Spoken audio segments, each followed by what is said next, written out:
Before we begin, thank you very much to Convoy the Size of Your Mom for pitching in over on Ko-fi. I don't know how big your mom is. Your mom can be rail thin for all I know. Don't care. Little bit rude and presumptuous of this one. But still, thank you very much for the help. Thank you for the contribution. Thank you for helping the channel stay alive and the daily content to continue. We have a little bit of a somber one today. So, about 24 hours ago or so, Super Sentai officially wrapped up its run in Japan. 50 years on the air, which is shocking. Like, it's hard to even, like, because we have so few series or shows in America that have gone that long. It's kind of, like, weird to think about. Like, even if The Simpsons finally said, like, yeah, this is the final season. Even if The Simpsons finally ended, that still doesn't really compare because that started in the 90s. This started in the 70s. This would be like if The Price is Right was suddenly canceled, right? And I did look, Price is Right's actually older than Super Sentai. Just in case you wanted to check, yes, I actually did the research to make sure that comparison was apt. It's just wild to think that it's not going to exist anymore. Like, we don't have Power Rangers anymore. So it's not like I'm thinking like, well, now we don't have any series to adapt. Now there's no Power Rangers. No, we kind of blew that one ourselves, really. But yeah, it's sad to see it go. It's like, it's weird and unthinkable. So I thought today would be just like a day of reflection. Just my history with Super Sentai, what I really enjoyed, that period that I was really, really into it and all about it. So we have to go back to my childhood. I know, scary, but follow me here. We need to connect all the dots. I was a Power Ranger kid from day one. Absolutely was. Why wouldn't I be? Like, you have these cool superhero, like, action scenes that look like things out of comic books, but it was real life. You had these giant robots that transformed into really cool things, and this was at a period where Transformers was either offering, like, the scraps that were Generation 2, or going into the Beast Wars, which, as I've said on the channel before, as a kid, I really didn't like the idea of going into the animal Transformers, so instead I just stopped caring. Here's this thing out of Japan. This thing is actually giving me the giant robots I want. I need this. And I loved it. Loved it. Like, the toys were the coolest thing. I had a bunch of the morphers. I had, like, just about every Megazord for like 6 years worth of that franchise. I think Lost Galaxy is where that ended. But even after the toys ended, like, even after I stopped getting the toys, I still liked the show. I kept watching. Now, I mentioned that, like, yeah, I want these things out of Japan. That's not me hyperbolizing because I know it now. Like, even as a kid, I think I kind of realized that what I was watching was Japanese. And it was probably Rita Repulsa being dubbed, being the one thing that was very dubbed, because it felt very familiar. Because I was also a Godzilla kid. I saw those bad dubs. I saw this kind of like mismatched lip flaps to English dialogue. I know this. So there's something in my head that actually managed to put together like, yeah, this is probably out of Japan, even though, like, as a kid I probably barely knew what a Japan was at the time. But still, like, I like to think I was smart enough to put two and two together, right? So, I would keep watching Power Rangers. I would keep watching Power Rangers for quite a while. And then eventually I kind of realized, I think it was after Forever Red. Which, okay, cool little, like, hit of like, oh my god, all my favorites are back. I think after that is when I started to just kind of look at what was remaining. I think it was like a weird reminder of like what I really enjoyed out of Power Rangers, and then staring at the offerings that they had at the time and realizing I might just be watching because I've always watched, almost out of habit or like self-imposed obligation, rather than something I genuinely want to sit down and spend half an hour a day on. So I wasn't huge on Ninja Storm, but I did keep watching. I didn't like what Disney was doing. I didn't think the actors were as good. I didn't think the music was as fun. I didn't like changing all the sound effects to like weird laser noises. You know, like when a ranger in spandex suit gets hit with a weapon and it's a big shower of sparks, you hear the sound effect of like the sparks going off, and it actually sounds like a metal thunk, like the suit actually was armor. That made it feel cool. That made it feel like a little bit genuine. No, everything had to sound like a laser to Disney because they were trying to dull down the violence. It's not as cool anymore. But then they announced Dino Thunder. And they announced that Tommy Oliver, my favorite ranger growing up, everyone's favorite ranger back then, was going to be coming back for one more show. And like, I just, okay, you got me. I will stick around. We will give this one more shot. I will watch Dino Thunder. And despite a cool villain, Dino Thunder fell off for me because what am I watching? This is the series that promised Tommy Oliver and then decided we're going to do everything in our power to keep Tommy Oliver off camera because Jason David Frank didn't want to be stuck in New Zealand for months on end filming this show. So there's a long period where he's trapped in his suit. There's a long period where he's frozen in ice. There's a long period where he's invisible. Whatever we can do to make sure that Jason David Frank's role doesn't go beyond ADR. So at that point, I'm like, you know what? This is it. I'm good. I'm good. I can walk away from this franchise. Fast forward a few years. At this point, like we're already at this point, back to like vehicles with Transformers. So I'm back into it. I'm back into my comfy space. But this is about the time when I became aware of things such as fan subs and realizing I could be watching next year's cartoon right now if I find people who are actually subtitling these shows. And that's how you come across, God rest its soul, TV Nihon. I know they're still around, technically, but they're not doing the cool thing anymore. But I found their Super Link subs, so yeah, I got to watch Super Link and Galaxy Force in the original Japanese. And guess what? It turns out they're better. But that said, at the same time, they were subtitling Super Sentai. And at the time, it was Deca Ranger. And you know what? This looked cool. Like, I really liked the designs of the suits. You know, we hadn't seen a Police Power Ranger series before. I figured, okay, my nostalgia's up a little bit right now. Let's give it a shot. Deca Ranger is the perfect series to jump into Super Sentai if all you're familiar with is Power Rangers. Because there's some of that silliness to it. And there's that campy element is still very strong. Doggy Kruger alone manages that.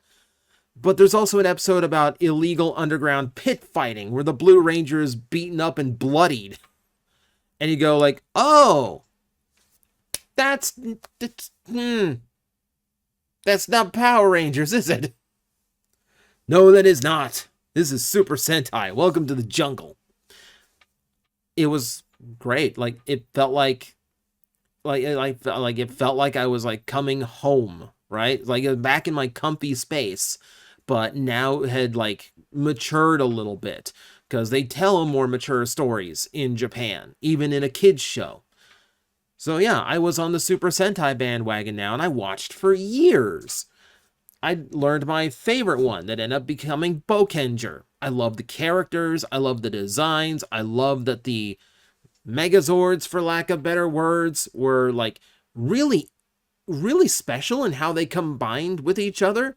Like, really cool combination sequences. Like, really cool functionality. And I love the adventure gimmick. I love the theme of adventure that the show had. And the rotating cast of villains to keep things fresh. Bokenger did so many things right. More people need to respect Bokenger. I mean, other ones I got attached to, like Go Onger was one that was like really hard for me to like accept at first because it's so cartoonish, but it's so freaking charming at the same time. And that one really got its hooks into me eventually as well. I ended up loving the like massive Megazord there. I think like of the cluster Megazords, I think this is the one that looked the best to me. So just before tariffs went down and things became a nightmare to import into the US, I bit the bullet on something I had always wanted, which was an Engine O G12. Complete. Not only was it complete, it came with the wing trigger, which was like the morpher I always wanted, so I got that too. And it had all of the engine souls too, which you had to buy a ton of different toys in order to get all the engine souls. So that was the really hard thing to find. That's why I pulled the trigger. It's missing a piece. It's missing the pelvis piece for the combined engine OG12. Thank you very much, idiot on eBay that was using the wrong photo for his listing. No, I'm not bitter at all that my last big expensive purchase ended up missing a part that will be impossible to replace. No, I'm not bitter at all. I liked Geki Ranger too. Oh, Geki Ranger was such a cool vibe. I love the emphasis on the martial arts because that's how Power Rangers was presented, as martial arts. So to get that as like the main thing was super cool. I liked the vibe of the Megazord fights with Bay like doing the commentary like it was pro wrestling. It gave it such a different feel. It was fun. It's why I tried to win that thing at the auction when they sold off all the assets for Power Rangers. Didn't even come close. Not even remotely close. But no, this one was also really, really good. Really, really special. Introduced me to one of my favorite Rangers, which ended up being Geki Violet. This is where I learned that I was really liked the look of Muay Thai kickboxing. Other ones, obviously, Go Kaiger is obviously very high up there. I think the outrage over Super Megaforce being so lame compared to Go Kaiger was so prevalent that that's where I really started to realize how many fans in the West were becoming very aware of Super Sentai. And yeah, as someone who never really got to go back and watch the old Sentais, having all this respect shown to the past and seeing a little bit of it in effect was really, really cool. Really cool. In a way, I think handled better than a lot of anniversary series. Not only because they were willing to budget for all these prior actors to come back and the 100+ suits they kept on hand in order to do all of these sequences, but also like I felt like they respected the original shows they came from better than shows like Decade and ZO in Kamen Rider. Yeah, it's just a way better presentation. I mean, it was really, really good. Really, really good. There's other ones. I kind of got a little spotty after that. So after Go Kaiger was Go Buster, and I kind of fell off on Go Buster, but I would come back every now and then for a series that looked good. Obviously, dinosaurs were going to get their claws into me, so we did watch Kyoryuger, which, again, I really, really liked. This is where, like, you're kind of breaking the formula a little bit, like having Casa Rangers so big. You know, and obviously they slowly built up to that. It still had a core team of 5 and then a 6th, and then everyone else is kind of tacked on later. But yeah, this one was also just really appealing to me. Really, really good. I think like some of the last no, I'll take that back. We'll get to that in a bit. But the series after that, TJOmega, is where I really decided, like, okay, this is not gonna work for me.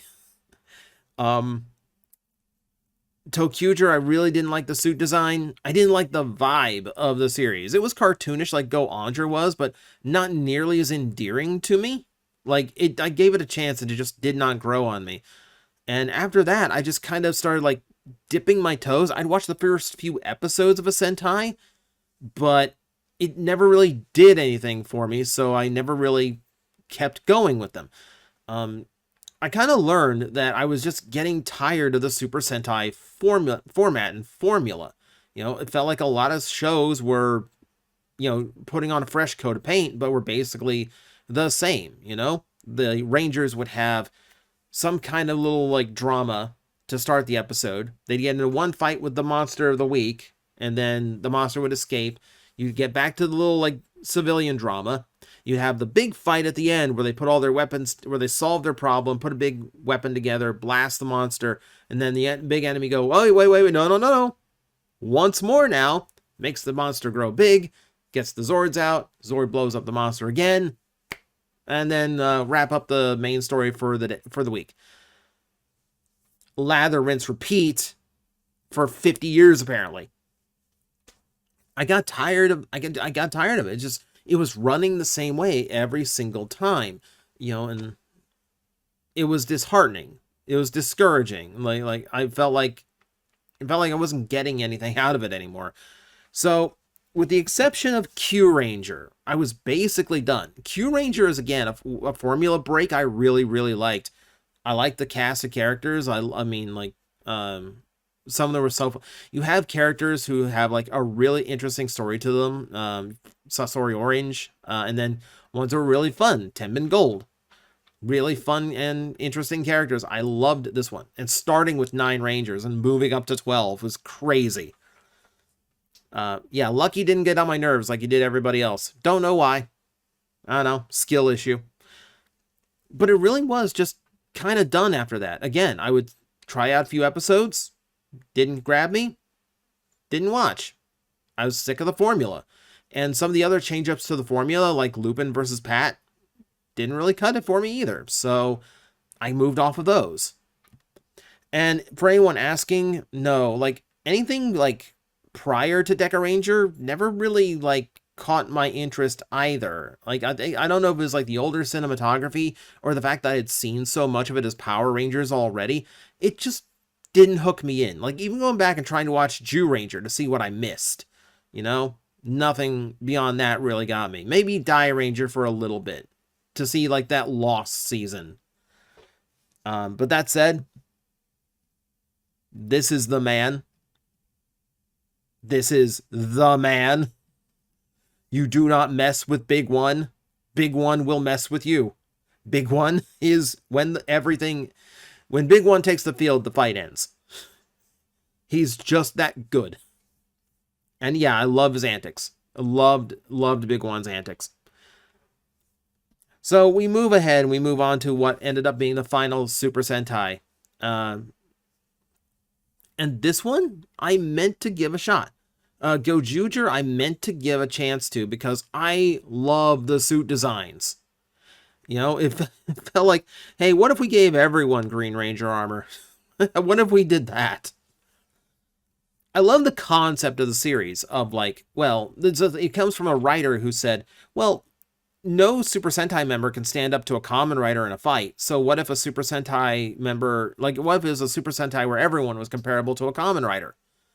And the show did some really cool things, weird ways of bringing back old Rangers. We got back a brand new Daijujin suit. Like before they got the cancellation, they made sure they spent some budget getting the most popular suit in the world, most popular Megazord suit in the world back in full operational condition with modern material and, potential to use in the future. That was great of them. I loved that. That was fun. But the series itself, like, is just, I never really got a chance to go into it. That was the problem. This came up at a time where like, yeah, it looks cool. I don't have the time to watch something subtitled. Like something I can watch in the background, fine, but dubbed, please. I'm not going to do that with subtitles.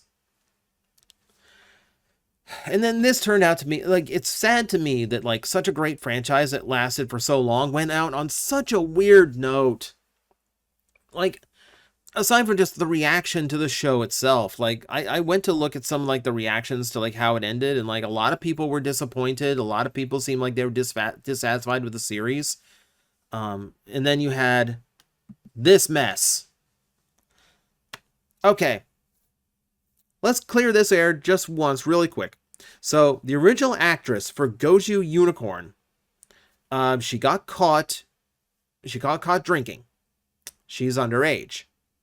Now, here in America, not a big deal.